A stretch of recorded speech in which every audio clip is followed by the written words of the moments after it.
চৰকাৰ গঠনৰ 145 দিনতেই অধিক তৎপৰতাৰে প্ৰতিশ্ৰুতি পূৰণ কৰিছে হাগ্ৰামা মহিলাৰ নেতৃত্বাধীন বিটিচি চৰকাৰে। বিটিচি পৰিষদীয় নিৰ্বাচনত হাগ্ৰামা মহিলাৰ বিপিএফৰ দলে নিৰ্বাচনী প্ৰতিশ্ৰুতি হিচাপে 5টাকৈ গ্যাৰাণ্টি প্ৰদান কৰিছিল আৰু তাৰে অংশ হিচাপে আজি বাক্সা জিলাৰ 21 নং হালবাৰী আৰু 20 নং মথনগুৰি পৰিষদীয় সমষ্টিত আনুষ্ঠানিকভাৱে কেইবা সহস্ৰাধিক হিতাধিকাৰীক 5টা গ্যাৰাণ্টিৰ চেক প্ৰদান কৰে। ইয়াৰে হালবাৰী মথনগুৰি পৰিষদীয় সমষ্টিত 2500জনক ব্যক্তিগত হিতাধিকাৰী আঁচনিৰ অধীনত 10,000 টকাকৈ, নিবনুৱা যুৱক যুৱতী স্থাপনৰ বাবে 200জনক এককালীন 2 লাখকৈ টকা, 1664 আত্মসহায়ক গোটক 15,000কৈ টকা, 232জন জ্যেষ্ঠ নাগৰিকক এককালীন 10,000 টকা, বিশেষভাৱে সক্ষম 200গৰাকী হিতাধিকাৰীক 10,000কৈ টকাৰ, ভূমিহীন 23গৰাকী লোকক ভূমিৰ পট্টা আনুষ্ঠানিকভাৱে প্ৰদান কৰে। অনুষ্ঠানত বিটিচি চৰকাৰৰ EM বেগম আক্তাৰ আহমেদ মুখ্য অতিথি হিচাপে উপস্থিত থাকি হাগ্ৰামা মহিলাৰী চৰকাৰৰ নিৰ্বাচনী প্ৰতিশ্ৰুতি আৰু প্ৰতিশ্ৰুতি পূৰণৰ কেৱল মাত্ৰ আৰম্ভণিহে বুলি উল্লেখ কৰে। অনুষ্ঠানত 21 নং হালবাৰী পৰিষদীয় সমষ্টিৰ পৰিষদ দিগন্ত গয়াৰী, প্ৰাক্তন বিধায়ক থানেশ্বৰ বসুমতাৰী, প্ৰাক্তন বিধায়ক মিলন বড়ো সম্বন্ধিত বিপিএফৰ নেতাকৰ্মীসকল উপস্থিত থাকে।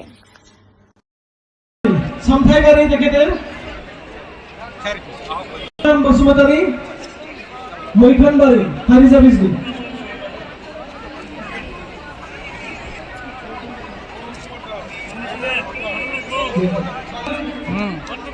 দাস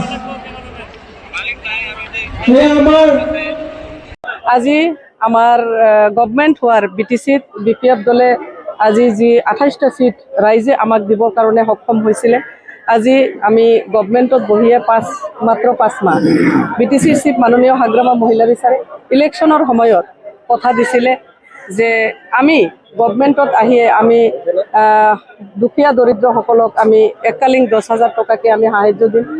আমাৰ যিবিলাক সিনিয়ৰ সিটিজেন আছে তেওঁলোককো আমি 10,000কে এককালীন আমি সাহায্য দিম। আত্মসহায়ক গোটসকলক আমি 15,000কে দিম।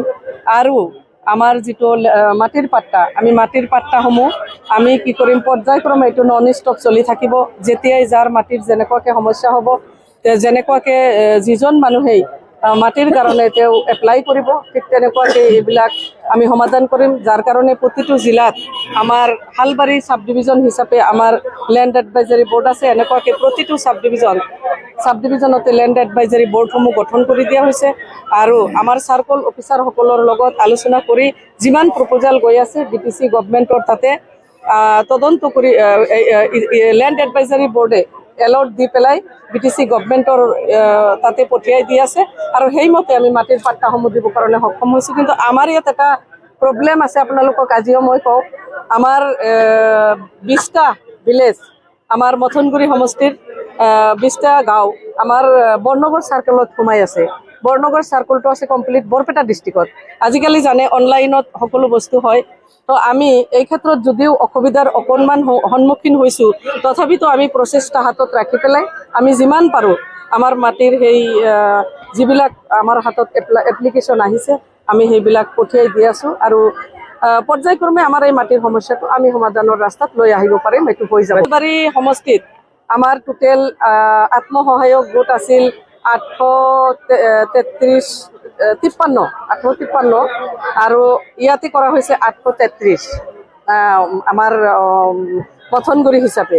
তাৰপিছত ছিনিয়ৰ চিটিজেন হিচাপে আমাৰ ইয়াত 106জন আছে, 1250জন আছে আমাৰ যিটো IBS স্কিম দুখীয়া দৰিদ্ৰসকলৰ কাৰণে। তাৰপিছত আমাৰ যিটো ইউথ যুৱকসকলৰ, নিবনুৱা যুৱক যুৱতীৰ কাৰণে যিটো এককালীন 2 লাখ টকা কৰি, এইটো হালবাৰীতো আমি 100জনক দিব পাৰিছোঁ আৰু মথনগুৰি সমষ্টিতো আমি 100জনক দিব পাৰিছোঁ। তেনেকুৱাকৈ বিকলাংগসকলৰ কাৰণেও আমি দিব পাৰিছোঁ। টোটেল বিকলাংগসকলক দিব পাৰিছোঁ টোটেল 100জনক আমি দিব পাৰিছোঁ। তো এনেকুৱাকৈ আৰু আমাৰ হাতত কিছুমান লিষ্ট এতিয়া আহি আছে। আত্মসহায়ক গোটসমূহ আমাৰ হাতত যথেষ্ট লিষ্ট আহি আছে।